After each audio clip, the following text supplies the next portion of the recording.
Hello दोस्तों, स्वागत है आप सभी का आपके अपने चैनल रोमन इंस्टीट्यूट पर। आज सभी के लिए आपकी जिंदगी का बहुत ही खास दिन है। आज से आपकी बोर्ड की परीक्षाएं स्टार्ट हो रही हैं, यानी कि जीवन का एक नया अध्याय शुरू होने जा रहा है। उसका परीक्षा की घड़ी आ चुकी है और इस परीक्षा के समय पर मेरी ईश्वर से यही प्रार्थना है कि आप सभी के अच्छे नंबर आए, पेपर बहुत अच्छे से जाएं और सभी के 90% से प्लस आए, 95% से प्लस आए। तो मेरी शुभकामनाएं आपके साथ हैं, मंगल कामनाएं आपके साथ हैं और ईश्वर से यही प्रार्थना है कि आप सभी के अंक बहुत अच्छे से आए। और आज पेपर से पहले चलते चलते इस वीडियो को पूरा देख लीजिए। इसमें कुछ टिप्स हैं जो आपके पेपर को बेहतर और बेहतर और बेहतर बनाने का प्रयास रहेगा और बेहतर बनाने में कुछ हेल्प करेंगी। देखिएगा क्या क्या टिप्स हैं। कुछ चीजें बताऊंगा जो आपको काम करने हैं पेपर में और कुछ ऐसी चीज बताऊंगा जो पेपर में बिल्कुल नहीं करने हैं। तो ये चीज जान लो क्योंकि ये पेपर में आपके लिए बहुत ज्यादा यूजफुल है। ज्यादा समय नहीं लूंगा, सीधे सीधे अपनी बात पर आता हूं। यानी हिंदी के पेपर के लिए टिप्स हैं। टिप्स कुछ छोटी छोटी टिप्स हैं। पहले तो ये समझ लो कि आपको टिप्स से पहले क्या काम नहीं करना है, पहले वो चीज जान लो। क्योंकि ये चीज गलती बहुत ज्यादा अधिकतर बच्चे ये गलती करते हैं। जैसे कि क्या गलती करते हैं कि एक बहुत सारा पैराग्राफ लिख देंगे कि मैं गरीब हूं, मेरी माता बीमार रहती है, मेरी मम्मी नहीं है, मेरे पापा नहीं है, कि उनका पैर टूट रहा है, ये है वो है, और अपनी मतलब बहुत बड़ा एक व्याख्यान लिख देते हैं कि मुझे पास कर दो। ठीक है, मुझे पास कर दो, मैं गरीब हूं और मैं मतलब मजदूरी करके पढ़ रहा हूं। तो ऐसा है भैया, पेपर में आपकी गरीबी को देखकर पास नहीं किया जाएगा, आपकी काबिलियत को देखकर पास किया जाता है। तो ऐसा बिल्कुल भी दिमाग में ना लेकर आए कि ऐसा कुछ लिख दोगे तो उससे पास हो जाओगे। पहली बात तो ये चीज बिल्कुल काम नहीं करना है। दूसरी चीज, कॉपी में कुछ लोग क्या होते हैं, पैसे लगा देते हैं। कुछ ले जाएंगे, टेप वगैरह ले जाएंगे या स्टेपलर ले जाएंगे, वहीं पर जाकर कॉपी में क्या है 100 का, 500 का, 1000 का, इस तरीके के नोट पहले लगते थे। अब तो नहीं, काफी दिन पहले जब मैं पढ़ाता था, जब मेरी ड्यूटी एग्जाम में लगती थी, तो पता क्या होता था, शाम के टाइम जैसे हम कॉपी बोर्ड की कॉपियों को लेकर आते थे और ठीक है, और वहां पर हम इनको ये कॉपियां सील होके जाती हैं, तो वहां पे हम सभी टीचर अपनी अपनी जितनी कॉपी लेकर आए थे उनको हिला हिला के देखते थे ऐसे, तो उनमें से पैसे निकलते थे, तो वो पैसे वहीं पे निकल जाते हैं। पहली चीज तो ये।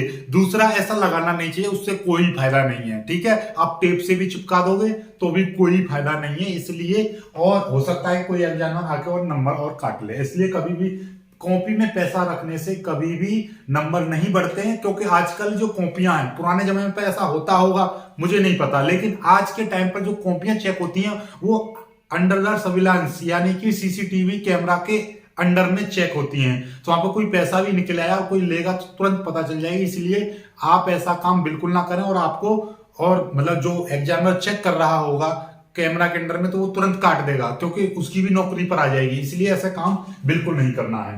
दूसरा, कुछ लोग क्या करते हैं कि नीले पेन से ही प्रश्न को लिख देते हैं। प्रश्न को पहले काले पेन से लिख देंगे और नीले पेन से उसी प्रश्न को लिख देते हैं। अरे एग्जामिनर को क्या पता चल रही है। ऐसा नहीं होता है कि हर कॉपी चेक होती है, हर एक वर्ड आपका पढ़ा जाता है। ठीक है, तो ध्यान रखना। और कुछ लोग क्या करते हैं, मोबाइल नंबर लिख देते हैं, तो मोबाइल नंबर भी बिल्कुल नहीं लिखना है। ये काम तो बिल्कुल नहीं करना है कि मोबाइल नंबर लिख दिया कि मास्टर फोन करेगा और हम उसके नंबर पर गूगल पे, फोन पे कर देंगे और या उससे मिलकर उसको पैसे दे देंगे और वो हमको पास कर देगा। ऐसा काम बिल्कुल नहीं करने हैं, बिल्कुल बिल्कुल बिल्कुल नहीं करने हैं। ठीक है, चलिएगा, तो ये तो रही आपको जो काम नहीं करने हैं। स्क्रीनशॉट ले लो चाहे। ठीक है, चलिएगा, अब आते हैं आपको क्या काम करना है। देखिएगा, सज्जन व्यक्ति कौन होते हैं। सज्जन व्यक्ति वो होते हैं जो कुछ चीज उनके सामने आ जाए, जो चाहते वो मिल जाए, उस पर ज्यादा ओवर रिएक्ट नहीं दिखाते, खुशी जाहिर नहीं करते हैं।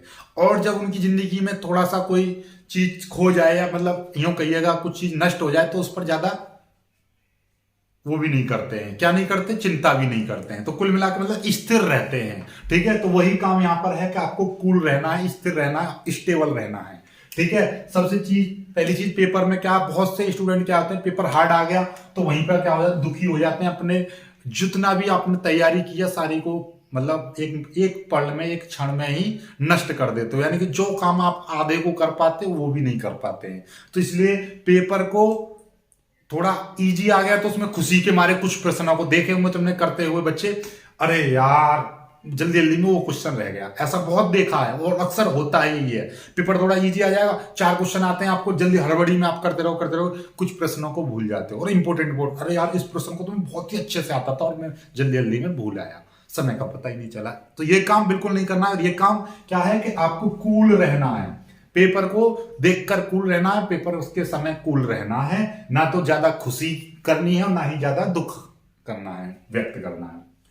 पेपर पूरा पढ़ना है। पहले पेपर के 3 घंटे 15 मिनट होते हैं पेपर में, तो पहले 15 मिनट पेपर पर भी लिखा होता है, तो पहले 15 मिनट पेपर प्रश्न पत्र को पढ़ने के लिए दिया जा रहा है। और मोस्टली 95% स्टूडेंट पेपर को नहीं पढ़ते हैं, ठीक है। उसका कारण क्या होता है कि कुछ क्वेश्चंस उनके छूट जाते हैं, क्योंकि उन्हें पता ही नहीं है। शुरुआत में मान लीजिए 2 नंबर का प्रश्न है और वो तुम पे अच्छे से आ रहा है, उसी में आपने लिखना है, वो 10 वर्ड में, आप 50 वर्ड उसी पे लिख रहे हो, पूरा समय उसी पे लगा दिया।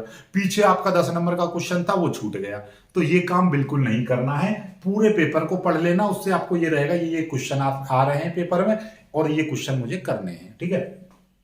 जो आता है उसी को पहले करना है, जो आता है उसको पहले करना है। और जगह या पेज मत छोड़ना। यानी कि क्वेश्चन करते समय होता क्या है कि आपने कि यानी कि कुछ प्रश्न दे रखे हैं, क्या है, जैसे कि आप सोचो, मैं कह रहा हूं आपका 5वां प्रश्न आपने कर लिया, ठीक है, और छठा नहीं आता है और 7वां, तो आप क्या करोगे? कुछ लोग क्या करते हैं, छठे के लिए जगह छोड़ देंगे, भैया इतनी जगह में छठा प्रश्न हो जाएगा, 7वां कर दिया, चलो।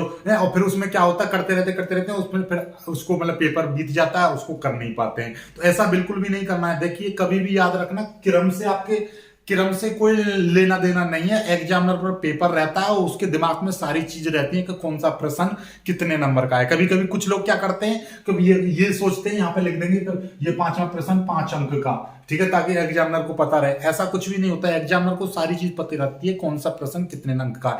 वो कॉपी चेक करते वो हजारों कॉपियां चेक करता है, उनको सब पता रहता है कौन सा प्रश्न है। पूरा प्रश्न पत्र आपका उनके सामने सॉल्यूशन रहता है पहले से ही, तो इसलिए घबराने की जरूरत नहीं है। सारा नंबर उनको पता रहता है। तो आपको ये काम बिल्कुल नहीं करना है, पेज बिल्कुल नहीं छोड़ना है, क्योंकि एग्जामिनर कभी कभी क्या होता है, आपने 2 पेज छोड़ दिए और फिर आगे के पेजों को पढ़ता ही नहीं है। बोले अच्छा इसने यहीं पर खत्म कर दिया, मतलब यहीं पर उसकी काटपीट कर दिया, पीछे उसने देखा ही नहीं। तो इसलिए ऐसा काम नहीं करना, बिल्कुल भी जगह नहीं छोड़नी। जैसे 5वां प्रश्न कर लिया, छठा नहीं आता, कोई बात नहीं है, उत्तर संख्या 7 किस तरह से करना है, देखिए ये भी मैं आपको बता दे रहा हूं। जैसे शुरुआत करो, पहले जो कॉपी मिलेगी, कॉपी में दोनों तरफ से, जैसे कि कॉपी में लाइन है इस तरह से, आप पहले 2 लाइन इधर खींच दिए, 2 लाइन इधर खींच दीजिए, मतलब दोनों से, मतलब इतनी जगह छोड़ के, ठीक है। आपको मैं बता दूंगा कॉपी पर, ठीक। अब क्या है, अब यहां पे आप लिखोगे, यहां पे बीच में लिख देना उत्तर संख्या 1, उत्तर संख्या 1। अब क्या है कि आपको क्या लिखना है, उत्तर संख्या 1। आपको प्रश्न लिखने की जरूरत नहीं, देखो प्रश्न नहीं लिखना होता है, केवल उत्तर लिखने होते हैं पेपर में। याद रखना, पेपर की कॉपी में केवल उत्तर लिखने। कुछ लोग क्या पूरे प्रश्न को ही लिखे जाते हैं, नहीं, उससे कुछ नहीं होना, ठीक है। समय की बर्बादी होती है और उससे एग्जामिनर कोई आपसे प्रभावित नहीं होता। प्रभावित होता है कि आपका जो आपसे उसमें पेपर में लिखा होता है केवल उत्तर पुस्तिका, तो उत्तर पुस्तिका में केवल उत्तर लिखने होते हैं, ठीक है। देखो, उत्तर संख्या 1, पहले प्रश्न आपको क्या मिलेगा, उसमें मिलेंगे बहुविकल्पीय प्रश्न 5। तो आपको क्या है, पहला लिख दिया, पहले का ये आगे क्या है, या तो ऐसे लिख दो या आप लिख सकते हो पहले का क्या। तो पहले कोई मारा बोली, क्योंकि उत्तर संख्या 1 तो यहां पे लिख रही है, तो उसका क्या है। अब क्या में मान लीजिए आ गया, अशोक के फूल के लेखक हैं, अशोक के फूल के लेखक हैं, तो उसमें दूसरा ऑप्शन ले रखा था हजारी प्रसाद द्विवेदी, तो आपने लिख दिया हजारी प्रसाद द्विवेदी। कुछ लोग टिक मार देंगे, ऐसा कुछ भी नहीं करना है, ठीक है। केवल आपको क्या करना है, इस तरह से लिखना है, ठीक है। ऐसे दूसरे का जो भी प्रश्न, जो भी उत्तर सही है, जैसे कि ये चौथा सही है, लिख दिया, इसका पहला सही है, लिख दिया, इसका दूसरा सही है, लिख दिया, इस तरह से करना है। फिर आपको एक लाइन छोड़ देनी है, एक लाइन छोड़ के फिर बीच में लिख देना उत्तर संख्या 2, फिर खे इस तरह से। फिर उत्तर संख्या 3 में आएंगे पैराग्राफ, यानी पद्यांश गद्यांश आता है। उसके गद्यांश में क्या होता है कि 5 प्रश्न दे रखे होंगे आपको, उनके उत्तर लिखने होते हैं। तो गद्यांश को लर्न करने के लिए आपको क्या है कि क्योंकि उसमें 2 अथवा करके दे रखे, कोई दिक्कत नहीं है, आप चाहो तो वैसे लिखने की जरूरत नहीं है, लेकिन फिर भी मैं आपको बता रहा हूं कि जैसे अशोक के फूल का आपका गद्यांश आया, तो उसके 2 वर्ड लिख दिए, फिर डैश करके ये लिख दिया। अब तीसरे के इसके नीचे ही 5 प्रश्न दे रखे होंगे, के खे गे इस तरह से। तो मान लीजिए यहां पे दे रखा है संदर्भ लिखिए, तो क्या लिख दोगे, यहां पे के का उत्तर लिखोगे संदर्भ, और फिर नीचे ब्लैक पेन से कर दोगे ऐसे। फिर लिखोगे प्रस्तुत गद्यांश हमारी पाठ्य पुस्तक हिंदी के अशोक के फूल नामक पाठ से लिया गया है, जिसके लेखक हजारी प्रसाद द्विवेदी हैं। 2 नंबर मिल गए। फिर आगे नीचे आ गया रेखांकित भाग की व्याख्या, तो लिख देंगे रेखांकित अंश की व्याख्या, ऐसा हेडिंग डालेंगे तो पूरी व्याख्या कर देंगे। ठीक है, कवि ने इसमें ये क्या किया है, जो भी क्वेश्चन आएंगे अलग अलग तरीके से लिख दोगे। फिर ऐसे ही प्रश्न संख्या, फिर एक लाइन छोड़ोगे, उत्तर संख्या 4। अब सपोज दैट कि इसमें आपका एक उत्तर नहीं आया, तो उसके लिए जगह नहीं छोड़नी है, जगह नहीं छोड़नी है। मान लीजिए एक उत्तर नहीं आया, छोड़ दो। फिर उसको जब आप पेपर में पीछे, जब आपका पेपर पूरा हो जाए, जब आपको क्या बचा हुआ समय आप लगा दो उनमें, जब कुछ नहीं आ रहा है तो कुछ बना के लिख दो, तो फिर लिख दोगे आपको उत्तर संख्या। ठीक है, आप लिख सकते हो यहाँ पर उत्तर संख्या, उत्तर संख्या, उत्तर संख्या आपका जैसे तीसरे का रह गया था, तीसरे का, और मान लीजिए गै रह गया था तीसरे, उत्तर संख्या तीसरा, ऐसे हेडिंग डालना और यहाँ पे लिख देना गै। आपका गै रह गया है तो गै कहीं पर भी लिख सकते हो पेपर में, बस आपको इंडिकेशन आपको ऐसे दे देना बीच में, उत्तर संख्या तीसरे का गै रह गया तो वो यहाँ पे लिख दो।